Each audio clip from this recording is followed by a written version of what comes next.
Assalamu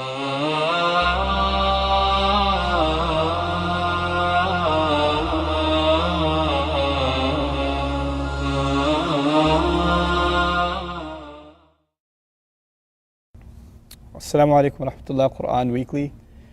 This quick reminder is in regards to a popular question, what Islam has to say about converting others to Islam.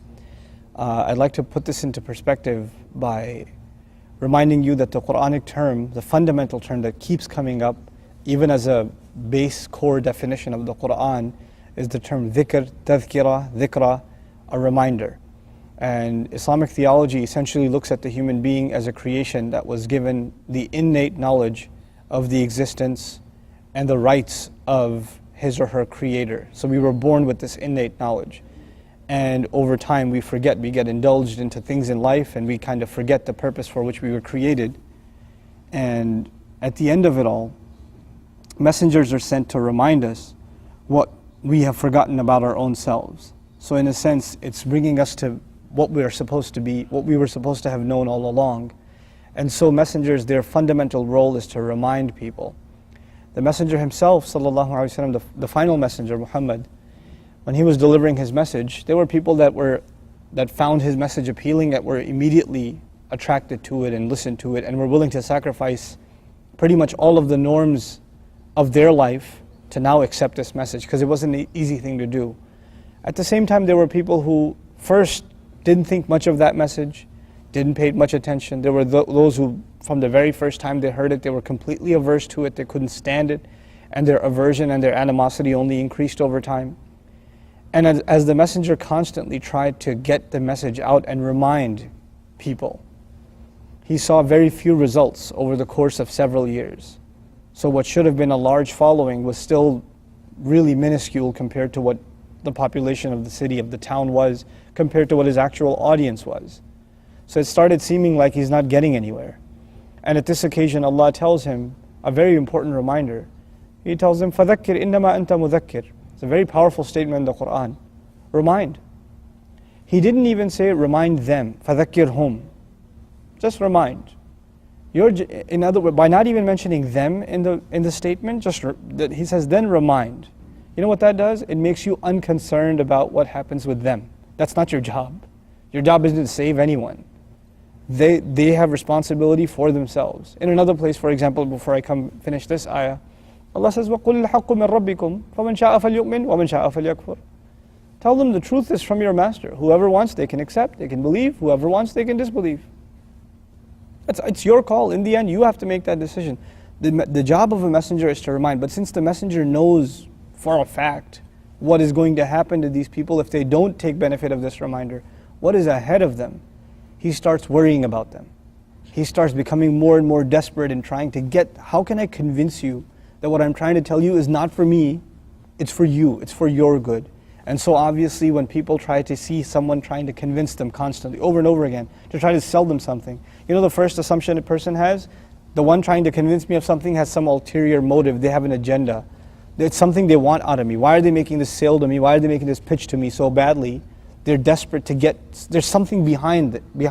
This can't be about me, this has to be about them. So allegations came to messengers about them pursuing power, them wanting some kind of reward.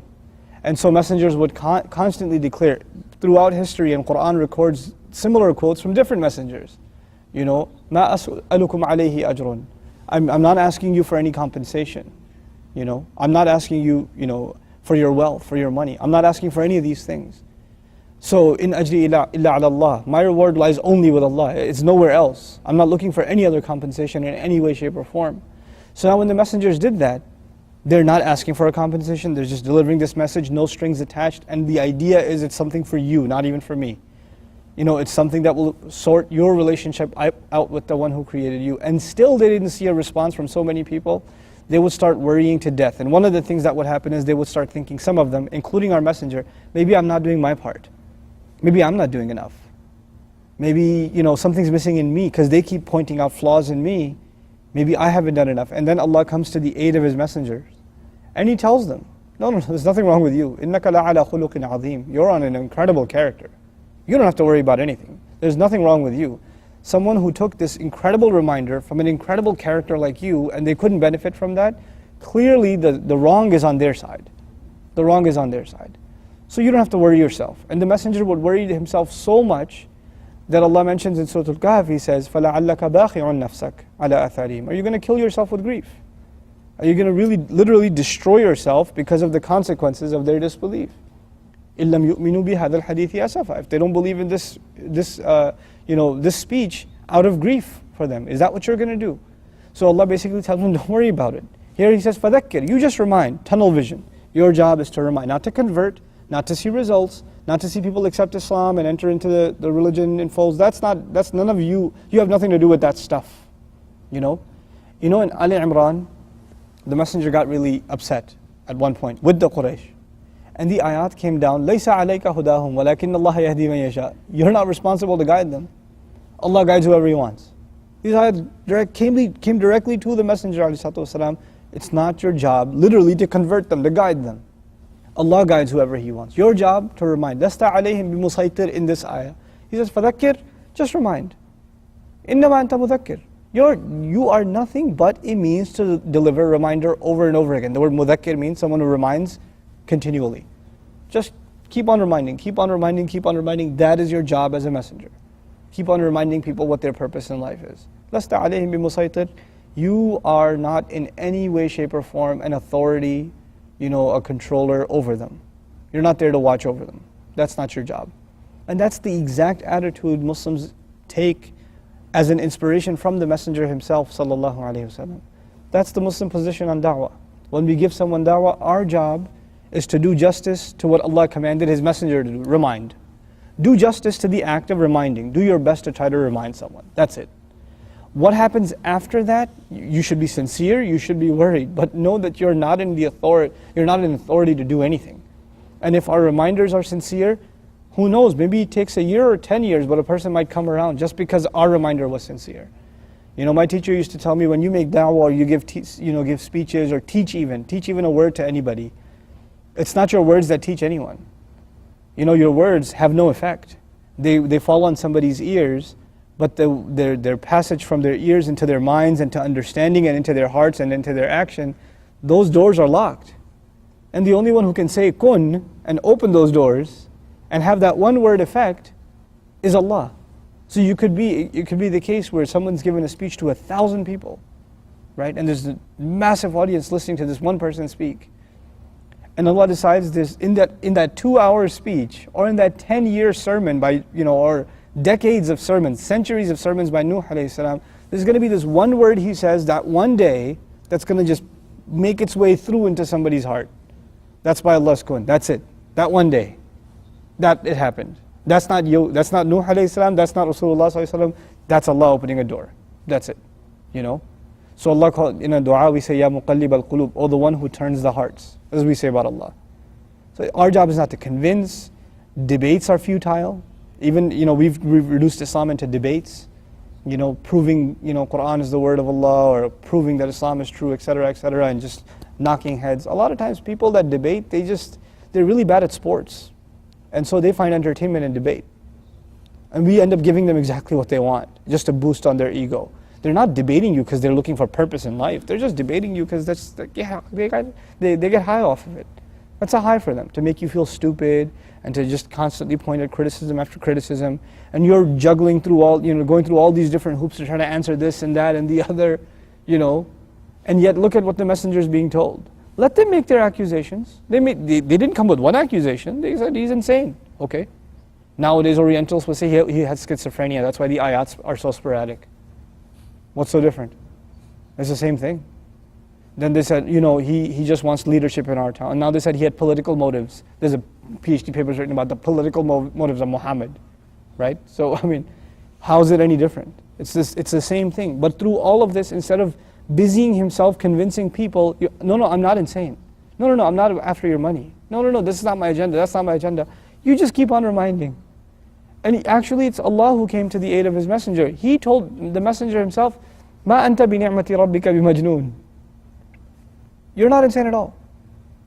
It doesn't matter what the entire world says, I'm telling you, Allah is telling you, you're not insane, now you don't have to worry about what they say. And what's awesome is in the same surah where he began with مَا أَنْتَ بِنِعْمَةِ رَبِّكَ بِمَجْنُونَ, at the end of that surah he says وَيَقُولُونَ إِنَّهُ لَمَجْنُونَ. They say that for sure he's insane. By the time you get to the end of that surah, it's like the beginning. Allah already told them, you're not insane, don't worry about it. By the time you get to the end of that surah, those words don't even carry any weight anymore. Those words are no longer hurtful for the messenger. Let him say it. You already know you're not. You've already been told by Allah you're not. You know? So that's our attitude towards converting others. Our job is not to convert anyone. Our job is to deliver a message and do justice to delivering it the way the messenger delivered it. I'll just say one last thing about delivering the message of Islam, because I think we take a very shallow, simplistic kind of look at this issue of how to deliver the message of Islam. One of the most fundamental ingredients in the messenger's da'wah, in the messenger inviting people to Islam, what gave it strength was his character. He had legitimacy, he had credibility, he was known as the honest, the truthful, he had intelligence, he had credence within the community, he was known as someone people can rely on. If you don't have those things, if you don't have those qualities as a person or as a community, if you don't have those qualities, then you're not in a position to speak about high ideals. You know, it's like the guy who comes late at work every day and he's giving a lecture about punctuality. It doesn't carry any weight. It means nothing. It's pointless. And it's actually a joke. It's a mockery.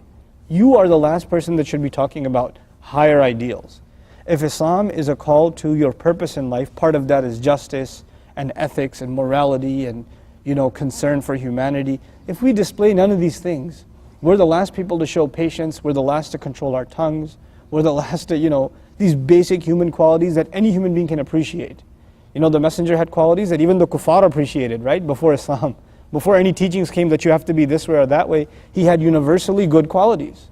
These are qualities that you don't have to be Muslim to appreciate. If we don't have those qualities, forget da'wah. What da'wah are you making? You don't possess the basic ingredients to be able to deliver this message. So I pray that we're able to understand what it means to deliver this message, and are able to understand that our job isn't to convert, but to remind and fulfill the prerequisites of what it means to become a person who delivers reminder. May Allah make all of us in the ummah deliverers of reminder, and do justice to the sunnah of the messenger sallallahu alaihi wasallam. Barakallahu li wa lakum. Assalamu alaikum Quran Weekly. Thing on? Ready to roll? Just do some sound test. Sound test. Do some sound test. Say something. My name's Mirab. I just wanted to just do a sound test. It's been going the whole time. Yeah, it has? Okay, it's nice. Yeah. I'm not going to tell Quran Weekly what you told me before. So, we'll start, inshallah. Get in the zone,